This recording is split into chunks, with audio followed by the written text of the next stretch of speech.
Hi everyone, welcome back to another episode in the Nico the Vet channel on YouTube. Thank you all for joining us again, and as always, thank you to everyone who sent me messages and questions. Much appreciated. Thank you very much. For today's talk, I thought what we might do is talk about smelly breath in cats and dogs, and really what applies to one does apply to the other, as it does to you and I. So I might use the terms cats and dogs interchangeably, but the concepts are equally applicable to everyone. So in the process of socializing with a cat or a dog or a human being, while you're just chatting with them and communicating with them, particularly when you're getting up close in each other's faces, you will sometimes notice a horrible smell coming from the person or the cat or the dog, particularly from their mouths, as smelly breath. The fancy name for that is halitosis. So what produces that smell? Where is that smell coming from? Effectively, where that smell is coming from is it's not the little bits of food that may be stuck in in between your teeth. It's generally coming from bacteria in the mouth. And the bacteria usually, for the purposes of this talk that we're going to be referring to, are usually plaque bacteria, so the bacteria that grow on your teeth and in between your teeth and in your gum lines. Yes, if you had tonsillitis or a throat infection or a sinus infection, or in human beings, tonsilloliths, so a stone in your tumors, in your tonsils, I beg your pardon. Typically those bacteria can produce the same malodor, but today I'm focusing on just the regular bacteria that we all have in our mouths. So just to rewind a little bit and see sort of what the story is. So for bacteria to survive in our mouths, and it's natural to have bacteria there, I know it's quite a gross thought, and even grosser is the bacteria in our mouths, human beings as a species, are far nastier, in inverted commas, than the bacteria in, say, a dog's mouth, for example. So if you must be bitten by someone, it's probably better to be bitten by your dog than by your friend, curiously, even though we brush and floss and all of that, we still just have a nastier assortment of bacteria in our mouths. Cats have a unique set of nasty viruses and bacteria in their mouths, which if they bite us can lead to what we call cat scratch fever, for example, and that's a whole subset of bugs that they have in their mouths. But your average sort of run-of-the-mill mouth bugs, those are the ones producing sulfur. And sulfur is what gives rotten eggs that sort of horrible rotten egg smell. So think of these bacteria as producing sulfur and acid. So the smell, it doesn't help from a social aspect, and the acid doesn't help from the aspect of the health of your teeth. So bacteria, when they're living in your mouth, apart from all the other bits we spoke about, focusing again on the teeth, wouldn't just live on the surface of a tooth there, because it's difficult for them to cling on there. So where they want to live is in the nooks and the crannies. So particularly in you and I, who have flat grinding teeth. So remember, we have flat molars with flat surfaces, in those sort of nooks and crannies in there. And then also if you have teeth like that, it's in the spaces in between the teeth. That's where the bacteria are going to hide, and that's where they're going to proliferate. And that's where the smell is going to come from. So the easier it is for them to hide in your mouth, the easier it is for those bacterial numbers to increase, and that is correlated with the extent of the smell. So if we look at sort of the normal processes that happen in our mouths, our saliva has many functions, one of which is to rinse your mouth out, if you like. And that rinsing process has the effect of rinsing some of the bacteria down and diminishing the numbers. But even though that's happening, if you don't brush your teeth, and we've all experienced it when you wake up and you've had a lie-in on a Sunday morning and you haven't brushed your teeth and you get to lunchtime and you sort of run your tongue over your teeth, you can feel that sort of soft, fuzzy feeling, or a furry, fuzzy feeling on your teeth. The technical name for that is plaque, and plaque is quite a gross concept. Think of it as sort of a biofilm. It's a sticky, mucousy, adherent film that forms on your teeth. And of course, bacteria love that, because we just said bacteria, it's hard for them to cling on to hard, clean surfaces. But as soon as you have plaque, which is that soft, sticky feeling, it's an easy place for the plaque bacteria to hide, and they start proliferating there. And then if you haven't brushed your teeth, you'll notice your breath starts to smell too. Now, plaque can be brushed away because it's just a soft biofilm. So by regular brushing and flossing of your teeth, you're removing the plaque biofilm all the time, and by doing that, you're removing the bacterial numbers, and by doing that, you're improving the smell of your breath. And remember, there are two concepts to remember here. The smelly breath of itself is really just an aesthetic consideration, and it's symptomatic of a bigger problem. So we almost don't care that your breath smells. We care more about the health of your teeth and your gums.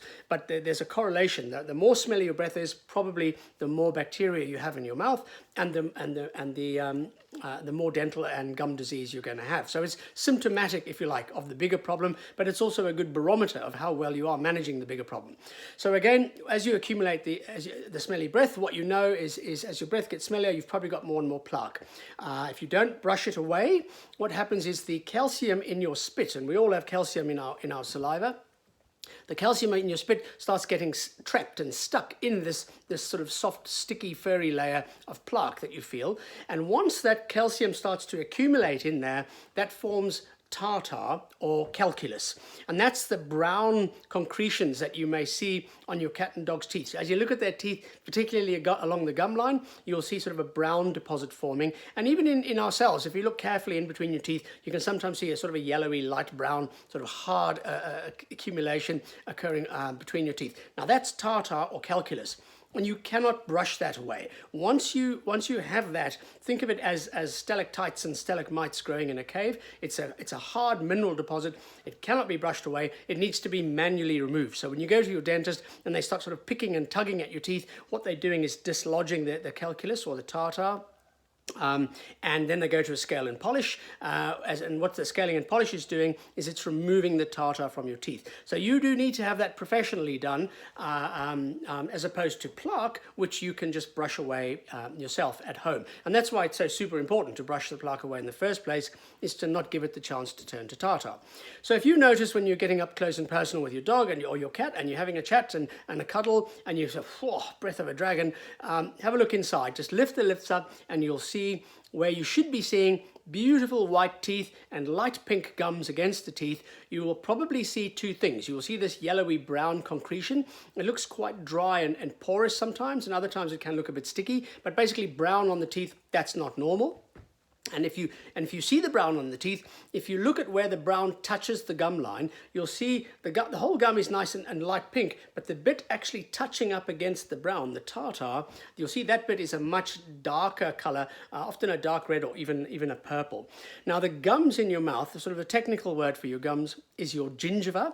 And so when the gingiva become inflamed, we call it gingivitis, because remember, in the medical world, any word ending in itis means inflammation, and the first part of the word tells you what's inflamed. So if you had appendicitis, it's itis, inflammation of what? Of your appendix. So when we say you've got gingivitis, what we mean is you've got inflammation of the gingiva. And most commonly, that inflammation of the gingiva is caused by two things. One is plaque accumulating along the gum margin, and also tartar pushing up against the gum margin, just making really a mechanical pressure against the gum, but also creating a little hidey hole for more and more bacteria, and then you get this inflammatory gum reaction called gingivitis. You and I will often first become aware of this when you brush your teeth and you spit out the toothpaste and you see a little bit of blood. And that's because when you've got gingivitis, the gums are inflamed, there's a lot more blood vessel action going on, and they're a lot more friable, so when you brush your teeth, they're more likely to bleed. So that can be symptomatic of the beginnings of the problem. So our cats and dogs are no different at all. Once they get gingivitis, they are also a little bit more prone to gum bleeding. So if they're chewing a treat or a bone or a chew, you may see some blood on that. So once you've looked in your dog or your cat's mouth and you've seen that brown stuff, what to do? As I said, it's too late. You can't brush that away. That has to be mechanically removed. So really you are down to a visit to the vet, where they will need to be anesthetized. People often ask me, can we not just do it with them awake? No, even in my own dog who knows me and trusts me, and she's been with me since she was 8 weeks old, and she's never known any nastiness in the world. She's got no reason to distrust anything, simply will not sit still for that. And that's because as we run the polish, the scaler on your teeth, which is exactly the same scaler as your and my dentist uses, what's happening is the scaler actually vibrates at an extremely high rate, and that vibrating action vibrates the tartar tartar and makes it flake off. But that can make the gum hot, which we don't, not the gum, well, the gum, I suppose, yes, and the tooth, more importantly, and particularly in the tooth, the blood vessels and nerves on the inside, that can make the tooth hot, which is not a good thing for all of those structures. So the scalers will always produce a water spray, which we're all familiar with, because you've got the dentist or the hygienist buzzing away, and then they've got that suction thing to get all your gob and that water away so that you don't choke on it. So dogs and cats are just not going to wear that. They're not going to sit still and tolerate that, so we do need to anaesthetize them. And when we anaesthetize them, what's important is that we put a tube down the windpipe, to give them the anaesthesia gas, but also we inflate that tube, a cuff around it, so that none of this plaque and tartar and water and gob and snot and whatever else, none of that must go down the airways into the lungs. So we have to basically seal off the airway for the process. And then, like I say, just like your own dentist, we would go over the teeth and run the scaler and the polisher over and clean each tooth by itself, one at a time. Once we've cleaned them away, we then look at each tooth individually, and you never really know, and this is why it's hard for your vet to tell you exactly what is going to happen on the day of the dental treatment, because we never really know what's under the tartar. Even if there's an awful lot of tartar, sometimes to the extent where you can barely see that there's a tooth there, once you've scaled it off, it's a complete lottery. I've had cases where it looks awful and you take it off and actually the tooth is pretty good underneath, and the gum recession is minimal, and that means great, we're in time. This process hasn't proceeded too far, and that's all that needs doing. But other times we'll get the tartar off and we'll find that, blimey, the tooth may be broken, it may be chipped, it may be cracked, it may be split, and sometimes even there may be abscesses associated with the teeth. And just because the world is an awkward place, more often they're not. Some of the teeth have sort of 2 roots, some of them have 3 roots, and what will sometimes happen is you get the tartar off and you look at the tooth underneath and you'll see 2 of the roots are absolutely fine and the 3rd one has an abscess. Well, that tooth is then forfeit, so there's nothing we can do to save that tooth, and the tooth has to come out, and that's a more complicated extraction because the rotten tooth comes out easily, but the healthy teeth roots at least not so much. And that just takes a little bit more time, which is why your bill may be very different to what your neighbour's bill was, because it depends on what the vet found underneath it all. So why is this all important? It's important because as you accumulate plaque on your teeth, like I say, you then that calcifies with the calcium in your spit, and that turns to tartar. And tartar is hard. Think of it as a cement deposit on your teeth. And as that cement deposit starts to accumulate, it just gets bigger and bigger and bigger and bigger, the cement accumulation on your teeth. And as it expands, it's got to go somewhere. And the first thing it will bump up against is the gum, and the cement is harder than the gum. So as the tartar or the cement starts to expand and it hits the gum will start to recede away from it. So it's pushing the gum away. And to a degree, that's normal as we age. I'm of an age now where I have more gum recession than I had as a 20-year-old, and that's just an inevitable consequence of life and of aging. But it's something we want to make strenuous endeavors to minimize. And so that's why as you get the tartar accumulating and you've noticed it on your cat or dog, there's no point saying I'll get around to this sometime. You really need, it's not a critical emergency either, but you really need to get onto it. Don't think, well, I'll sort it out next year sometime. Really, the sooner you get it, the better, because once the tartar has caused the gums to recede, the gums don't come back. And so once they've receded, and think of it as if you have sort of the roots of going into the roots of a tooth going in, and the gum line should be up to there. Once the gum has receded, you've just started exposing this little gap between the roots, and then more gap and more gap. And that's just another hidey hole, because remember you've got another tooth there. So the normal hidey hole is between the two, but now as the gum's gone down, you've created another hidey hole there. So even though you may clean and tidy that all up, and you and me, that's fine. You just need to use those interdental brushes or floss to clean all those little gaps. In your dog, that's a devil of a job. So we just don't want to get to the point where the gums have receded and started to expose what's called the bifurcation between the roots. And also, once the gum has receded, over time, then the bone will start receding too. So not only the gum and the shrinking back, but the bone is shrinking back, and you just get this progressive shrinking back and back and back process. And again, that's irreversible. So a stitch in time saves 9. Once you've identified that there's a need to correct this, get onto it. Get onto it sooner rather than later. Because the next step, after the bone has started receding, if you imagine my pen is the tooth and my hand there, that's the socket in your jawbone the tooth lives in. So obviously if you've got a tooth in the socket like that, something has to hold it in there, and there are little fibers that run from the tooth to the bone socket there, from the tooth to the bone socket there, there to there, and there to there, and that's what holds it in, hundreds of little fibers. So once we get periodontal disease, meaning the bacteria sort of has started invading that space too and moving in there, they break down those little ligaments or those little fibers holding your tooth in, and then the tooth eventually loosens, and once it's loose, it's going to come out and you've lost the tooth. So it's a stepwise process, and we want to get ahead of the process, because once you've got significant periodontal disease, again, your tooth is forfeit. And in the veterinary world, we're just not as I shouldn't say not as advanced, but our routine dentistry is not as technical as it is in human beings. What I mean by that is we go in and we look at the teeth, and either the tooth can be preserved and left in the mouth because it is still of benefit to that individual, or the tooth is the dental disease has progressed to the point where that tooth is no longer an asset for that individual, and then we just remove it. Whereas in human beings, you can have fillings and crowns and all the restorative procedures. These are available in the veterinary world, but they are difficult to perform because our roots are very much longer and deeper.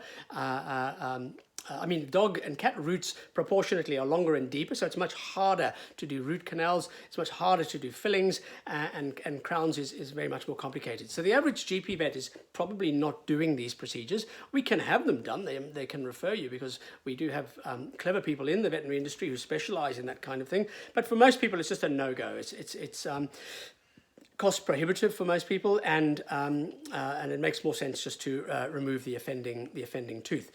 So vets use various criteria, and you get varying opinions on this. For some vets, once the gum has receded again and you've exposed that bifurcation, for some of them that would be, well, we need to remove that tooth because it's just going to be a problem in the future. I have a slightly different view. Even if it has receded to just starting to expose the bifurcation, as long as more than 50% of the root is still strong and solid and healthy, I will leave that tooth. It does mean that you're going to need some attention. That tooth will need some attention and some care going on into the future, and may ultimately be forfeit, but I'm not a fan of removing it straight away.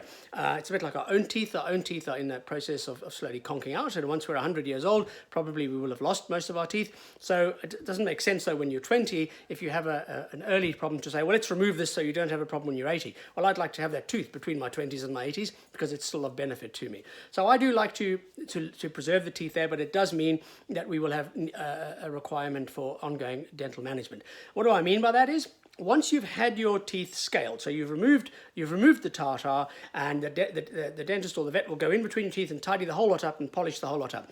And that doesn't mean you're set for life, because the same processes that led to the formation of first plaque and then tartar on your mouth, the minute you get up out of that dental chair, that process starts again. So a lot of people think, well, oh, hang on, why are you telling me my dog or my cat's got an issue? We did a dental treatment 3 years ago. I want my money back. Obviously, you didn't do a good job. No, you did a perfectly good job. It's a bit extreme, but I've heard that said. No, we did a perfectly good job, but just you've had 3 years of not brushing your teeth again.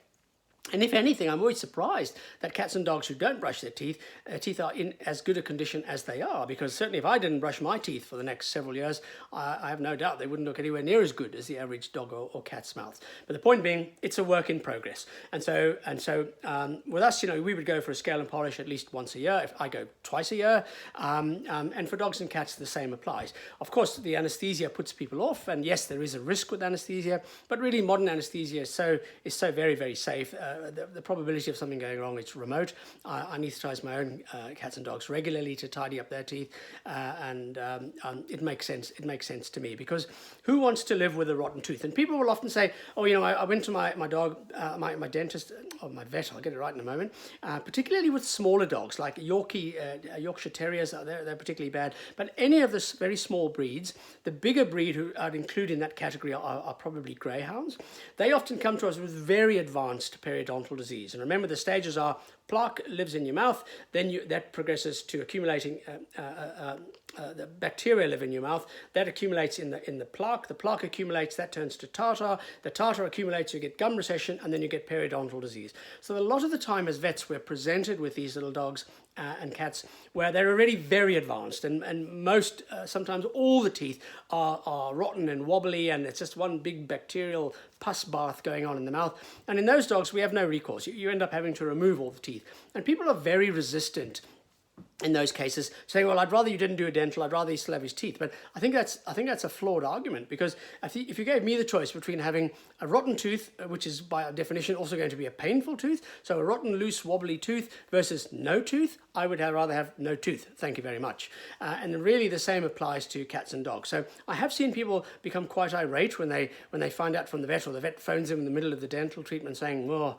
there's a lot more going on here than we thought, and there are going to be multiple and sometimes even total dental extractions. People sort of get quite annoyed, and what I would say to them is yes, it is disappointing, but the vet is not going to be removing teeth just for the fun of it. Removing, the expression that something is like pulling teeth is quite true. Removing healthy teeth is an unpleasant business, and removing rotten teeth, although it's slightly easier, is still not a pleasant business. So we don't do it just for fun. We do it because we're helping that individual, and again, rotten tooth is no benefit to that individual at all. It's painful, and it's a harbor for bacteria.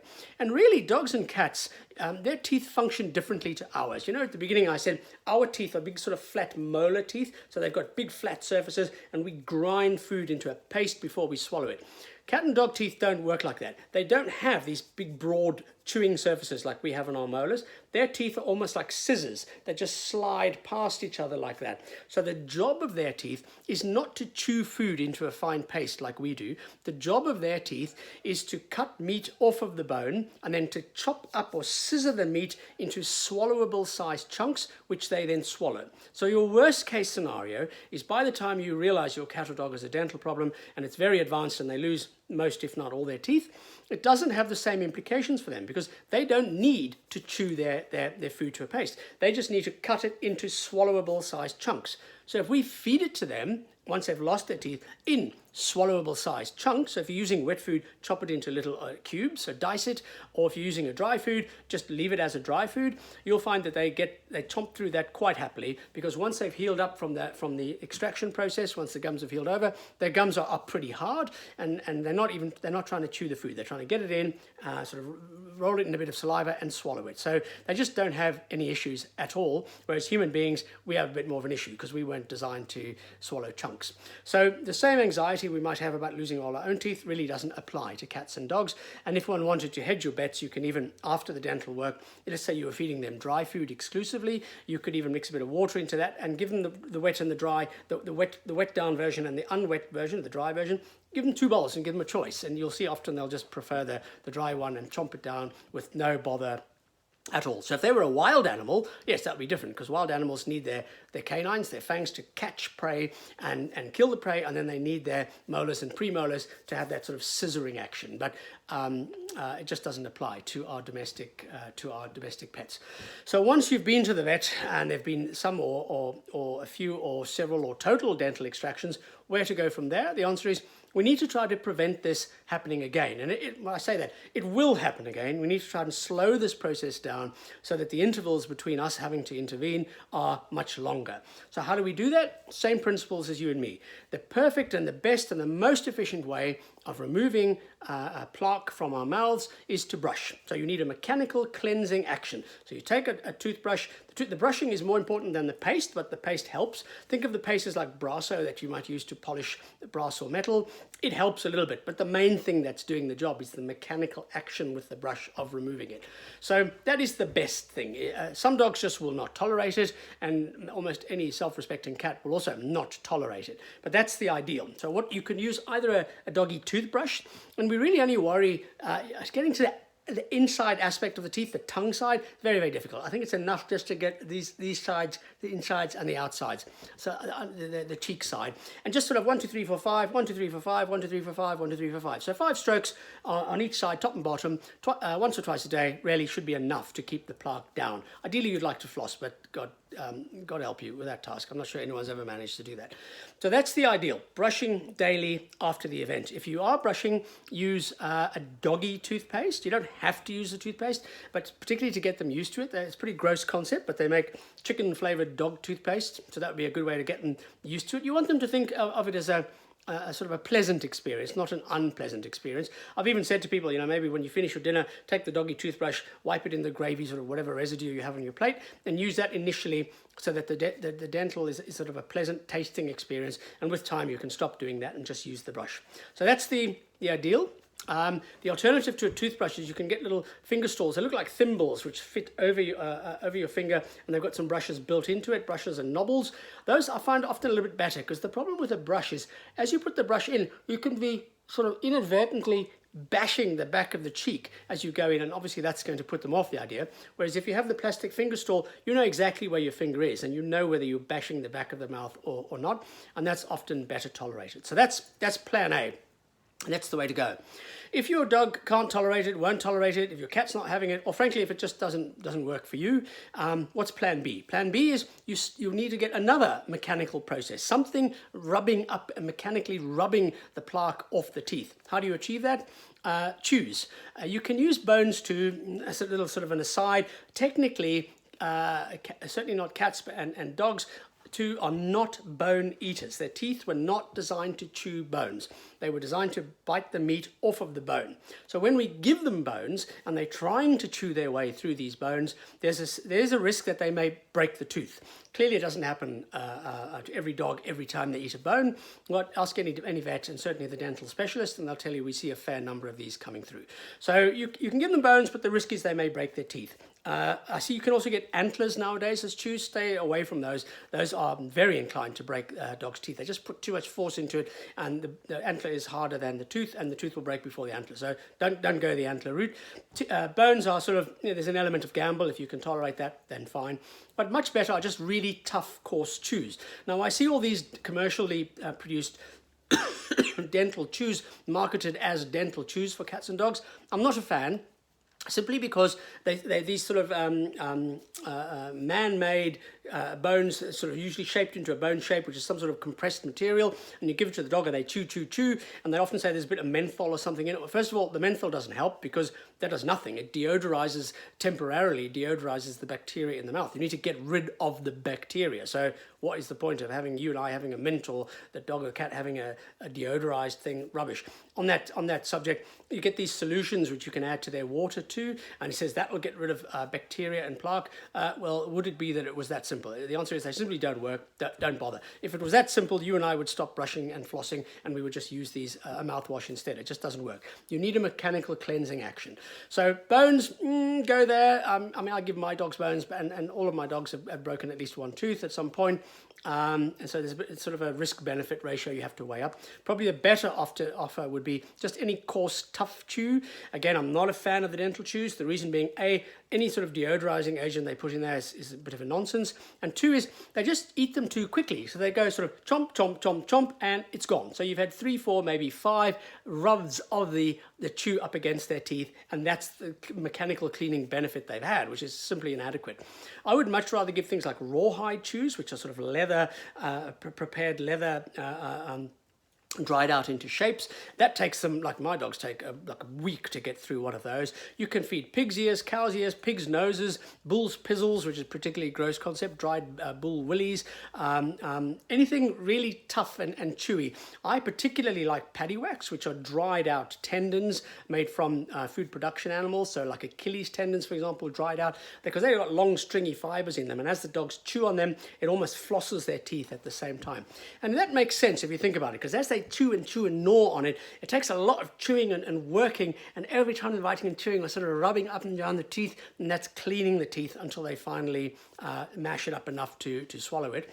And not only that, so I say to people, I want it to take them more than 10 to 15 minutes to destroy whatever chew they're chewing, and that's because that means I've got 10 to 15 minutes of the thing rubbing up against teeth, which is mechanically removing the bacteria and the plaque, but also the increased saliva production in that process is also very, very beneficial. So if you look at human beings, for example, the reason we chew gum to clean our teeth is not for the mechanical action of chewing the gum.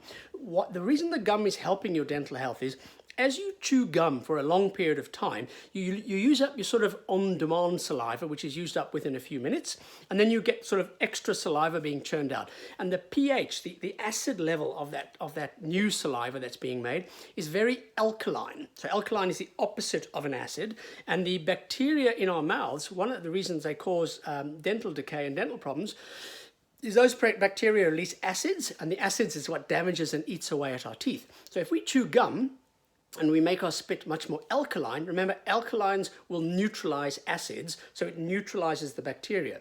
And you get that feeling when you chew gum and you get that slightly sort of dry, chalky taste in your mouth. So that's neutralizing the bacterial acids. So get exactly the same in dogs and cats.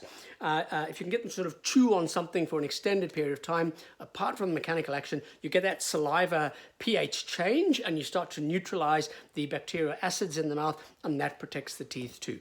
And that's really it, really. And then you also get some foods which are sort of which are sold as sort of the dental formula. Really, what makes them the dental formula is either the size of the kibble is quite big, so the cat or dog has to chop it several times before they can swallow it, rather than the small kibble, which they probably just swallow, because remember, they just have to smash it down to a swallowable size chunk.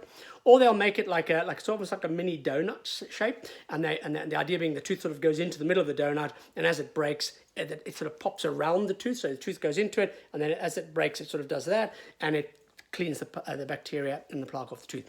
Yeah, it makes some sort of sense, but I like the mechanical. So either brushing probably at least once a day, twice a day would be better forever. That's great.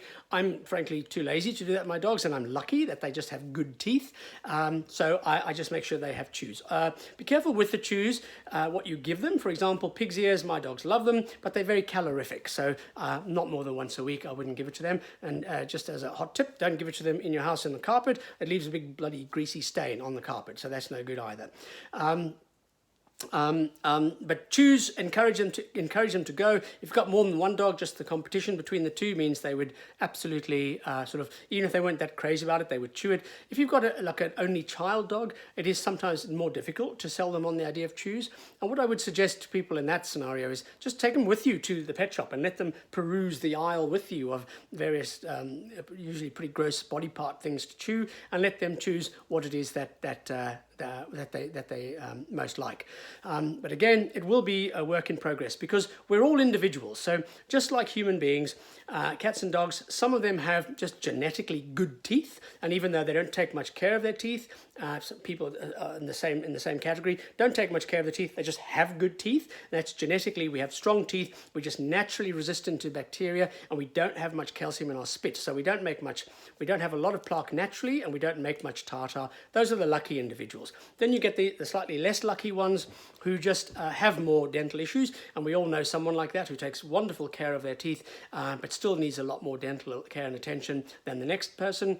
That's just luck of the draw. And again, in the veterinary world, it seems to be the little dogs. The little dogs seem to have a lot more bother with this than the big dogs. Particularly the greyhounds and the big dogs also have the problem. I've got a bit of a theory that if you have a lot of tooth, like if you look at greyhounds or Jack Russell Terriers, for example, and if you look at the ratio of teeth, they've got lots of massive teeth in a relatively small jawbone. So if you've got lots of call it tooth to bone, jawbone ratio, there's just more hidey holes and more space for bacteria to accumulate, and then there does seem to be a genetic predisposition going on there too. Whereas if we look at a Rottweiler, they've got enormous, big, strong jaws, but actually relatively small teeth for those jaws, which is why we don't really see as many dental issues in them as the others. It doesn't really, that's my theory, it may be a lot of hogwash. The bottom line is little dogs are more prone to dental than big dogs, and if your vet keeps recommending it again and again, it's not because you did something wrong or they did something wrong or the vet's an idiot or the dog's flawed or you've failed. It's none of that. It's just that's the genetic luck of the draw, and it just means that with those individuals we have to just redouble our efforts and sometimes do dental tidy up every year, and just accept that despite all of that they are still going to lose their teeth. And that's why some vets will say, well, let's just cut to the chase and very young remove all the teeth, because the dog will live perfectly well without the teeth, or the cat. And I get that. But if it was me, I know Victorians, I think someone once told me, when you turn 21, as a special gift for you, you could go and have all your teeth removed. The premise being that you would then never have to suffer the displeasure of dental disease in later life. Well, I think it's quite a flawed argument, really. I would rather take my chances and deal with the problem as it arises. So I apply the same to cats and dogs. Is yes, we're all going to lose our teeth one day, and yes, it may take some work to keep them as healthy as we can for as long as we can, but it's an honourable endeavour, so let's do that. I hope you've all enjoyed it. I hope it makes sense. I know it's a bit of a high-speed ramble, but just to help you get the mindset around it. So if your dog or your cat comes up for a love and a cuddle and there's smelly breath, it's symptomatic of a bigger problem, and let's do it. Probably a final point, a lot of people are put off by doing dental work in the really old dogs, but they really need it, because they will generally have quite a high degree of infection. We talk about pyorrheas, which is basically just every socket in the jaw is pussy and infected and inflamed and horrible. Now, in human beings, that has significant impacts for us, because those bacteria in people can often move into your heart valves or into your kidneys and give you infections in your heart and your kidney. That doesn't seem to happen in dogs, thankfully.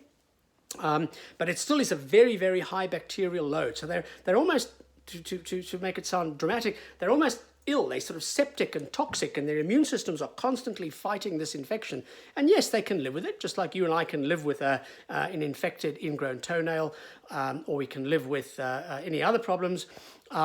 You'd rather not if you had the choice. So let's do something about it, and help these older dogs. And inevitably, once I've done the dental work on the older dogs, the anesthetic is not necessarily any higher than the anesthetic risk is for me, and we mitigate that risk by doing some checks beforehand. So we would do some blood tests, make sure there's no reason why we shouldn't do the anesthesia, and we give them a drip during the anesthesia. But inevitably, once people have come back, particularly if there's been a lot of extractions and infections, they come back and go, oh my word, I wish I'd done this years ago, because the dog has come in with a whole new lease of life. It shaved years off them. They're much bouncier, healthier, happier, cheerful, much more active. Thank you so much for having done it. So don't be put off by age. Just because your dog's older doesn't mean you shouldn't do the anesthesia. In fact, in those guys, like you say, it will give them a whole new lease of life. So just mitigate your risk, be careful, go in sensibly, and help these guys out, and you'll never regret it. Thank you for tuning in. I'm sure I'll see you all soon. Thank you, and take care. Bye-bye.